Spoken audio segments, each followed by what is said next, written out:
Hi friends, welcome back to my channel. അപ്പോൾ ഇന്നത്തെ നമ്മുടെ വീഡിയോ എന്ന് പറയുന്നത് എങ്ങനെ നമുക്ക് കണ്ണ് നന്നായിട്ട് എഴുതാം എന്ന് വെച്ചാൽ നല്ല തിക്കായിട്ട് എങ്ങനെ കണ്ണെഴുതാമെന്നാണ്. അപ്പോൾ നമുക്ക് നമ്മുടെ കയ്യിലുള്ള ഒരു ഐലൈനർ വെച്ചിട്ട് നമ്മുടെ എല്ലാവരുടെ കയ്യിലും ഒരു ഡാക്സ്ലറിൻ്റെ അല്ലെങ്കിൽ ഒരു ലാക്മിയുടെയൊക്കെ ഐലൈനർ കാണും. അപ്പോൾ അത് വെച്ചിട്ട് എങ്ങനെ വളരെ നന്നായിട്ട് നല്ല മനോഹരമായിട്ട് നമുക്കെങ്ങനെ കണ്ണെഴുതാമെന്ന് നോക്കാം. ഓക്കെ, അപ്പോൾ നമുക്ക് വീഡിയോയിലേക്ക് പോകാം. ഈ ചാനൽ ആദ്യമായിട്ടാണ് കാണുന്നതെങ്കിൽ ഞാൻ അർച്ചന. അപ്പോൾ ഇതൊരു ബ്യൂട്ടി ടിപ്സ്, അതുപോലെ കുക്കിംഗ് വ്ലോഗൊക്കെ ചെയ്യുന്ന ഒരു ചാനലാണ്. അപ്പോൾ നിങ്ങൾക്ക് ഇഷ്ടമാണെങ്കിൽ ഇത് ലൈക്ക് ചെയ്യുക, അതുപോലെ സബ്സ്ക്രൈബ് ചെയ്യുക, ഫാമിലിക്കും ഫ്രണ്ട്സിനും ഷെയർ ചെയ്യുക. ഓക്കെ, അപ്പോൾ നമുക്ക് വീഡിയോ കാണാം. അപ്പോൾ നമുക്ക് അതിനായിട്ട് ആദ്യം ഇതുപോലെ ഒരു കാജൽ വേണം. ഞാനിവിടെ ഹിമാലയയുടെ കാജലാണ് എടുത്തിരിക്കുന്നത്. അപ്പോൾ കാജൽ എഴുതിയില്ലെങ്കിലും കുഴപ്പമൊന്നുമില്ല, പക്ഷേ കാജൽ എഴുതുമ്പോഴാണ് കുറച്ചും കൂടെ ഒരു പെർഫെക്ഷൻ തോന്നുന്നത്. അപ്പോൾ ഇവിടെ താഴെ നമ്മുടെ വാട്ടർ ലൈനിലും അതുപോലെ തന്നെ നമുക്ക് മുകളിലില്ലേ കൺപോളയുടെ അടിഭാഗത്തും എഴുതി കൊടുക്കണം. ഞാനിവിടെ ഡേസ്ലറിൻ്റെ ഐലൈനറാണ് എടുത്തിരിക്കുന്നത്. നമുക്കത് ഉപയോഗിച്ച് നമുക്ക് എന്ത് ചെയ്യാം, കണ്ണ് വരച്ചു കൊടുക്കാം. അപ്പോൾ നമുക്ക് ഇപ്പോൾ കണ്ണ് നമ്മളിതുപോലെ എഴുതുമ്പോൾ നമുക്ക് ചിലപ്പോൾ കൈ നന്നായിട്ട് വിറയ്ക്കും.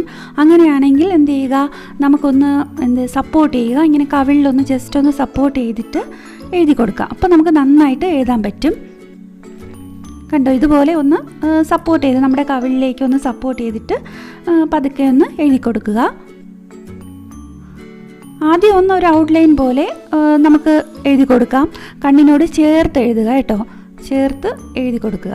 ചെറുതായിട്ടൊരു വാലും കൂടെ കൊടുക്കുക. ഇഷ്ടമല്ലാത്തവർ വേണ്ട, കൊടുക്കണ്ട. അല്ലെങ്കിൽ ഇതുപോലെ ഒന്ന് എഴുതി കൊടുക്കുക.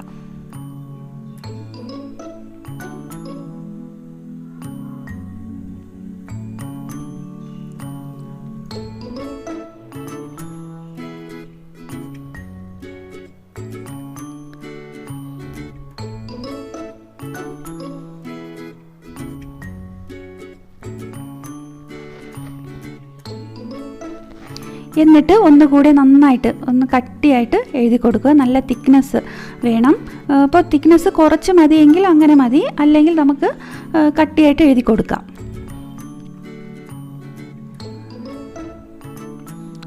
ഓക്കെ, ഇതുപോലെ തന്നെ നമുക്ക് എന്ത് ചെയ്യണം, താഴെയും എഴുതി കൊടുക്കണം. പിന്നെ ചെറിയ കണ്ണുള്ളവരാണെങ്കിൽ നമ്മുടെ വാല് വരച്ചില്ലേ, ആ ഭാഗത്ത് കുറച്ച് കട്ടിയായിട്ട് എഴുതുക. വലിയ കണ്ണാണെങ്കിൽ കുഴപ്പമില്ല, ഒരുപോലെ എഴുതിയാൽ മതി.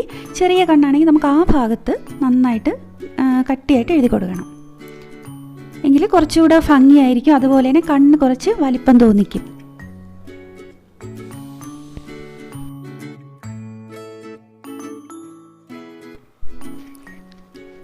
ഇനി നമുക്ക് കണ്ണിൻ്റെ അറ്റത്തുകൂടെ ഇതുപോലെ ഒന്ന് എഴുതി കൊടുക്കാം.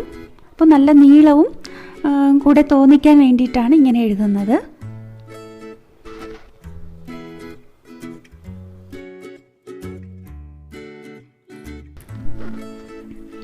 ഇനി നമ്മുടെ കയ്യിൽ മസ്കാര ഇല്ലെങ്കിലും കുഴപ്പമില്ല, നമുക്ക് ഇത് വെച്ച് തന്നെ എന്ത് ചെയ്യാം, നമ്മുടെ പീലിയിലും കൂടെ ഇങ്ങനെ മസ്കാര നമ്മൾ ഇടില്ലേ, അതുപോലെ നമുക്ക് ഇട്ട് കൊടുക്കാം.